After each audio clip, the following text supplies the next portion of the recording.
Your last name is Krzyzewski. It took me a while to learn how to pronounce it. After like 3 years, you had a losing record. A lot of people were calling for my firing. And then you won the national championship. And I said, we are going to win. I don't know if I really believe that, but we ended up winning one of the greatest games in the history of college basketball.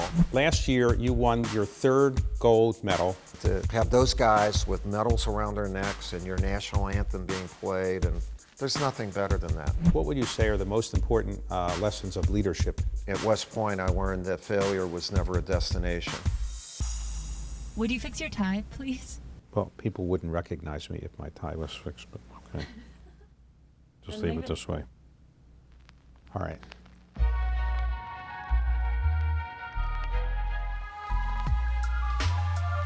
I don't consider myself a journalist, and nobody else would consider myself a journalist.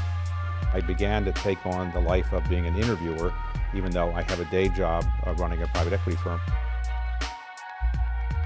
How do you define leadership?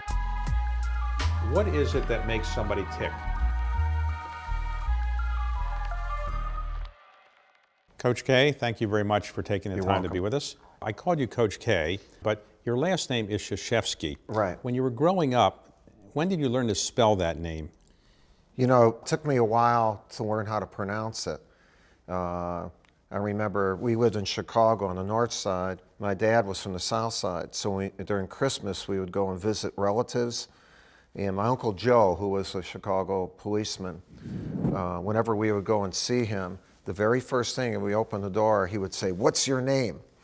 So before we walked in, I would say to my mom, "Mom, what's my name?" He said, "It's Mike Krzyzewski." And the reason he asked that, because some of my family changed their name to Cross because of ethnic discrimination. They couldn't get jobs and that, so they didn't want Krzyzewski, and he wanted me to always have Krzyzewski. And you never considered changing your name? No, although my dad used the name Cross when he was in World War II, and when he was an elevator operator in downtown Chicago. Again, he was afraid of not getting jobs. On his tombstone, he died when I was a senior at West Point. The government paid, and it was William Cross. And really? We finally had it changed when my mom passed away to say Krzyzewski. So let's talk about how you got into basketball. You grew up in Chicago, and when you were growing up, did you say, I'm going to be a great basketball coach, or how did that come about? I was an all-state player, and I went to Catholic schools, and I was the leading scorer in the Catholic League in Chicago for 2 years and was recruited. But, you know, my parents never, my mom never went to high school. My dad went to 2 years, and so when I was recruited by West Point, they could not imagine that a Polish kid from Chicago was going to go to school, could go to a school where presidents went to. And so I didn't really want to go to West Point. And because? I didn't want to, I wanted to dribble behind my back or, you know, throw bounce passes that were fancy. And I didn't want to carry a rifle. And did you have a Division I scholarship offer from other places? Yeah. I probably would have gone to Creighton and Wisconsin maybe. And but my parents kept putting pressure, like they would speak in Polish, and they would in the kitchen. That's where we never had a house, but we had a flat, and they would say, they would talk in Polish, da da da da da da, da stupid. And you didn't know Polish? I did not. They would never want me to. I didn't know this till later. They didn't want me to take Polish in grade school and high school, so that I wouldn't have an accent, because they were afraid that I would be. Oh, it wasn't because they didn't want you to hear what they were saying? Probably they had a number of different motives. Okay.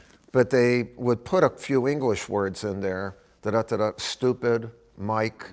Finally I said, I'll go. And it was the best decision I never made, you know, to go to West Point. And it's really, going to West Point's the basis, the foundation of everything I am right now as a man. So when you went to West Point, were the players a better level than you thought they were? Or? Yeah, no, we were good. You know, Coach Knight, Bob Knight, a legendary coach, was the coach. We were a top 20 team 1 of the 3 years. Freshmen were not eligible at that time. We always had a winning record. We went to the NIT. The NIT was as big as the NCAA during that time. So we were good. You know, we were very good, and I got to be a point guard and captain of the team. So did people come along and say, well, you have to go into the military, but you're good enough to play in the NBA? No, I was not good enough to play in the NBA. Did you know that? Or? Yeah. And, you know, it wasn't like that's what everyone's dream was at that time. My dream coming out of high school was to be a teacher and a coach. Okay. And I was able to play a lot during my 5 years of service. I was a captain in the Army, field artillery, but I got to play on a number of all-Army and all-Armed Forces teams and travel around the world on temporary duty a lot during that time. So when you finish your military commitment, when you go to West Point, you have a commitment of 4 or 5 years. So you finish your commitment, then you got into coaching. Where did you first coach? Yeah, I went to Indiana and was a graduate assistant. I was getting my MBA at Indiana. Coach Knight was there, and I was there for 1 year and didn't finish my MBA, and I was fortunate to go back to my alma mater at the age of 28 and coach at West Point. We took over a program that had 7 wins and 44 losses in 2 years, and I got the best start that you could get, you know, so going there. You coached there, and then Duke was looking for a coach, and they interviewed you, and your coaching record the year before you were hired was, I think, 9-16 or 9-17. 9-17. So wasn't that auspicious. So why did they hire you? Well, first of all, they wanted to make a great decision, and you know, from your business, a lot of times if you look at one line item, it doesn't tell the full story. So we took over a program that was 7-44, and after 5 years, we were 73-59. The athletic director at Duke then was Tom Butters, and he took a chance on somebody he didn't really know. Your record was explainable, but not great. Did he know how to pronounce your name? He did. You know, I hit it off with him right away. All right, so you got it. And then the first couple years were not wonderful. No. And then after like 3 years, you had a losing record. 38-47. 38-47. So weren't people calling for your firing? A lot of people were calling for my firing, and we have a fundraising element here called the Iron Dukes. And during my first 3 years, I was able to establish a new fundraising element called the Concerned Iron Dukes. And they were concerned about me being their coach. And but my athletic director, Tom Butters, and president, Terry Sanford at that time, said when I was hired, you have a lot of work to do. There's a lot of rebuilding here, and just keep doing it. So I was never worried whether I was naive or whatever. And the next year we turned it around, and then it went crazy. And it's one of the reasons I've stayed at Duke. They were loyal to me. I love Duke, but I'm a big people guy, you know, like if you are honest with me, you trust me, you believe in me, I'm going to be committed to you, and that's how I've felt about this university. Because you're so successful, a lot of people root against you. Our sport's a very intimate sport. You know, you're playing in your shorts and people can see you, they're right on top of you. So I can see 5 guys in the front row of some of the arenas who look like doctors or lawyers, and they're giving you finger signs and telling you different things, and you're saying, whoa, you know, where did that come from?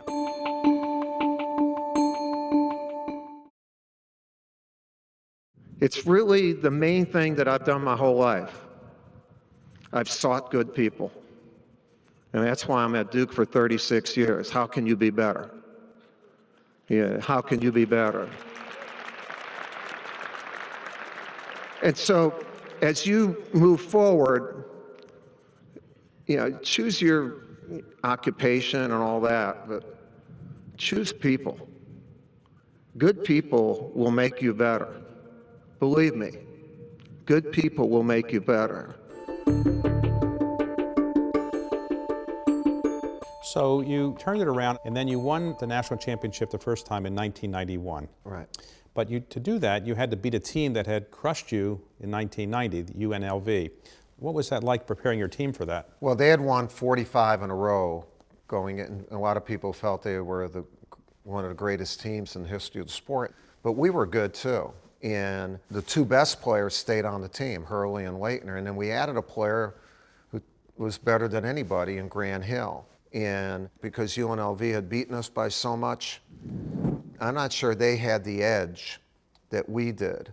And so we ended up winning one of the greatest games in the history of college basketball, but it was not the championship game. So now psychologically, we got to get ready 48 hours and beat Kansas.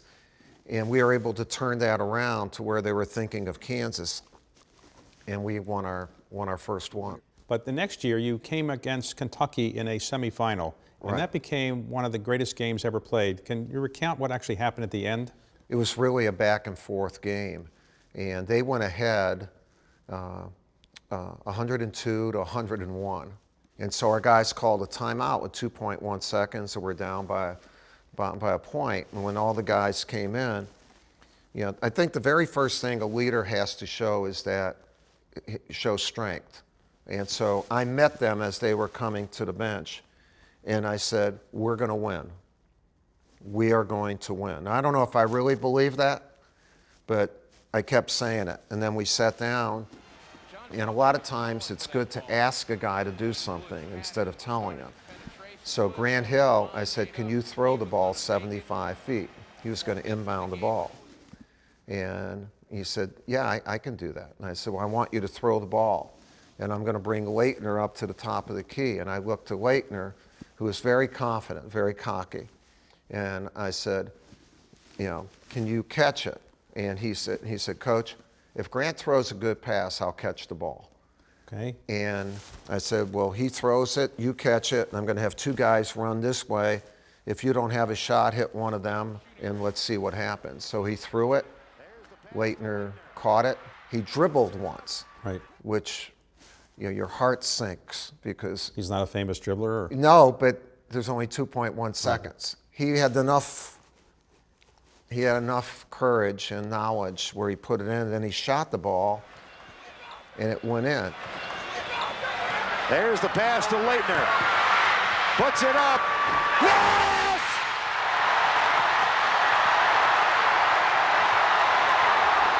So you won the game, and you went on to win the national championship. Right. The last championship you won, the fifth one, 2015, that was a team where you were basically playing freshmen. How did that happen?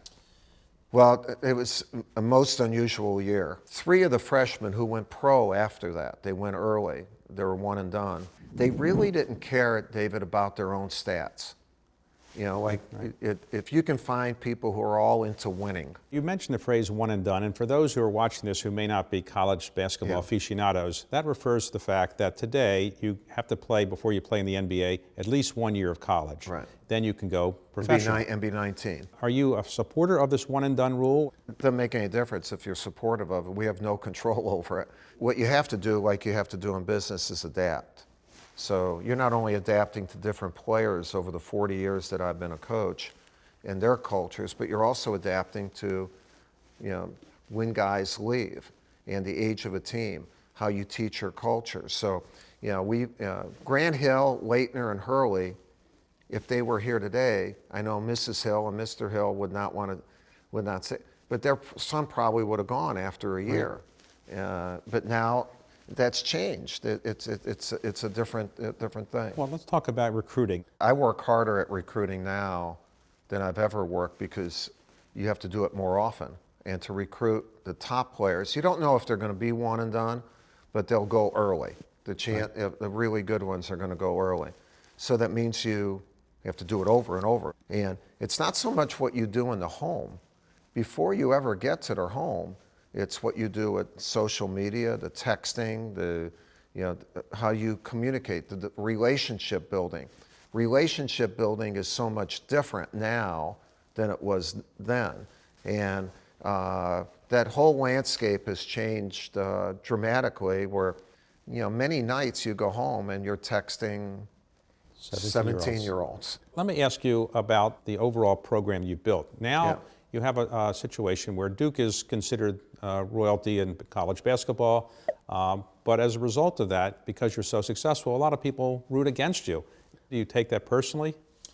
No, I never take any of that personally. I think that's useless to do that. You can't run your life based on that. And I think, though, those people respect you, and they respect me and my program. You know, our sport's a very intimate sport. You know, you're playing in your shorts, and people can see you. They're right on top of you.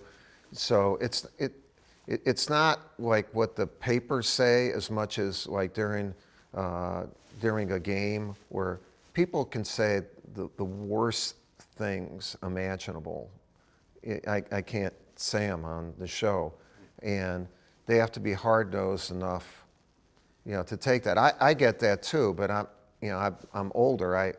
I can laugh it off. I can see 5 guys in the front row of some of the arenas who look like doctors or lawyers, and they're giving you finger signs and telling you different things, and you're saying, whoa, you know, where did that come from? Last year, you won your 3rd gold medal on behalf of the United States. You know, I love Duke. You know, college basketball has been my life, but when you win a gold medal and to have those guys with medals around their necks and your national anthem being played, and there's nothing better than that.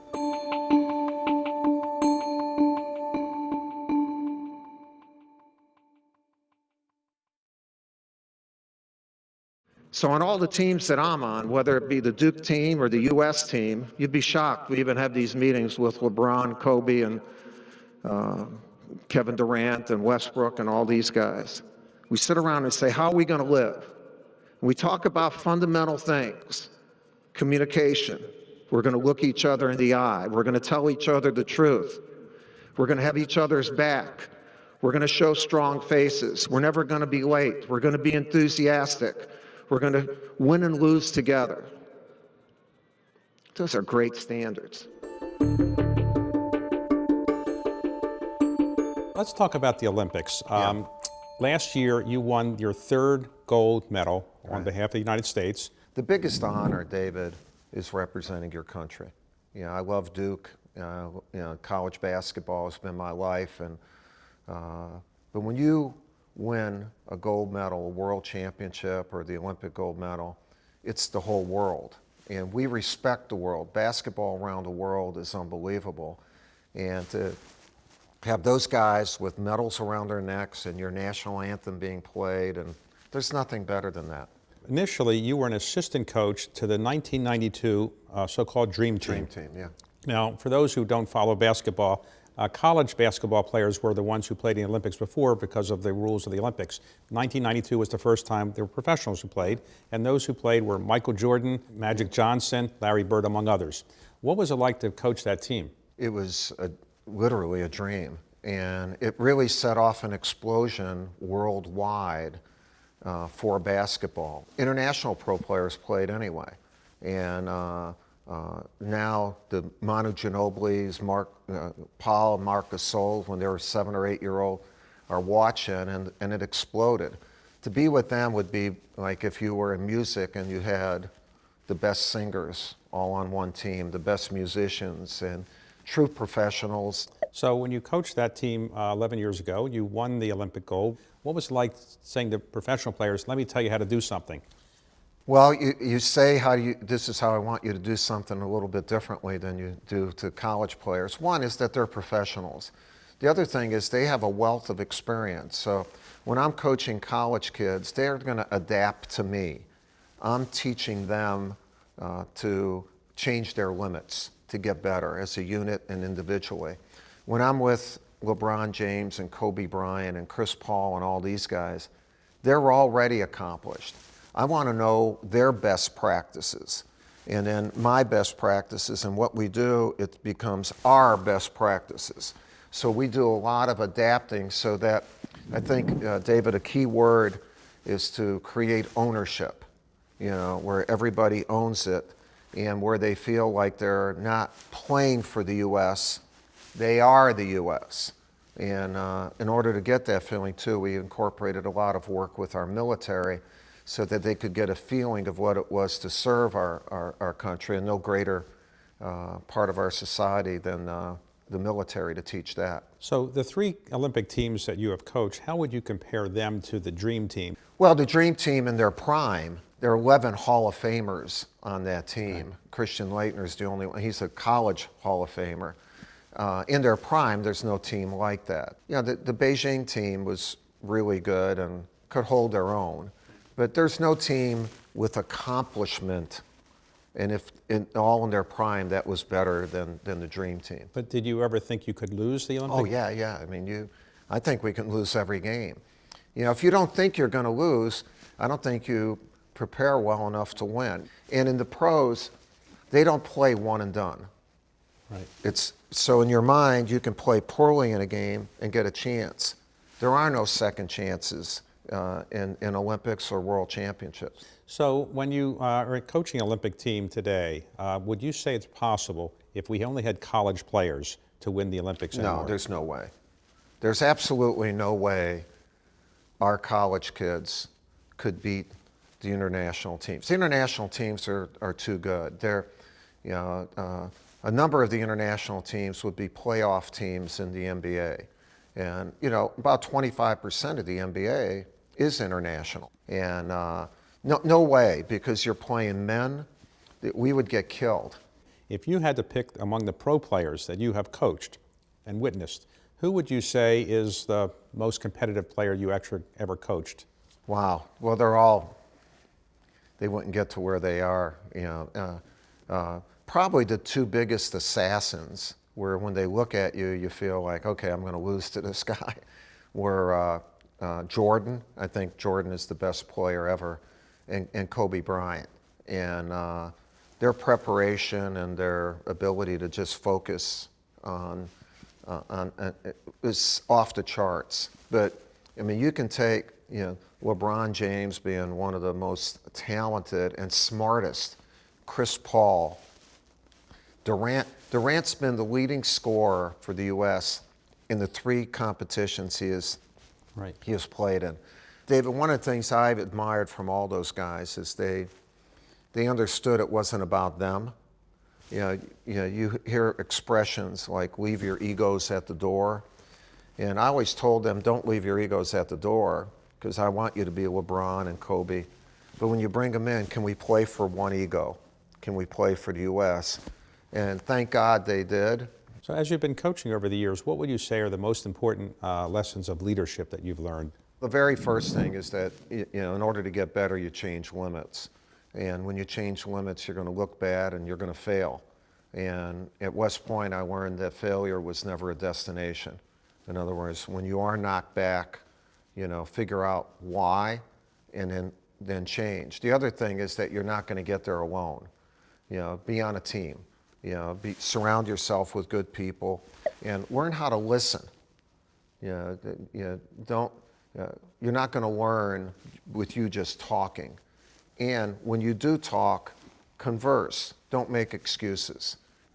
Figure out the solution, and you don't have to figure it out yourself. And to me, that's what we've tried to build our program on for the 42 years now that I've been a coach. Now, what you've done in the community is you've started a program named after your mother, right. Emily Krzyzewski Center. What does that do? Well, it's 10 years old now, and it really services about 1,500 kids a month, and every one of the kids that have gone through the program has gone to college. It's been fantastic, and I'm really proud. And I was first generation, college for my family, and so was I. Yes, and also to honor my mom, to let all those kids know that the love of parents and stuff that your parents did to put you in a position maybe to take advantage of some of these opportunities. So final question, what would you like to have as your legacy, or what do you see as your legacy for having done what you've done in your career to date? Yeah, I let other people define that. I just like to work hard every day, and I love what I do, and make every day like it's my first day, but with the experience of 42 years. And that I was hungry every day, and I gave everybody my best shot, and I always wanted to be a part of a team, and obviously I wanted to lead that team. And you know, what an interesting life it is to be a leader.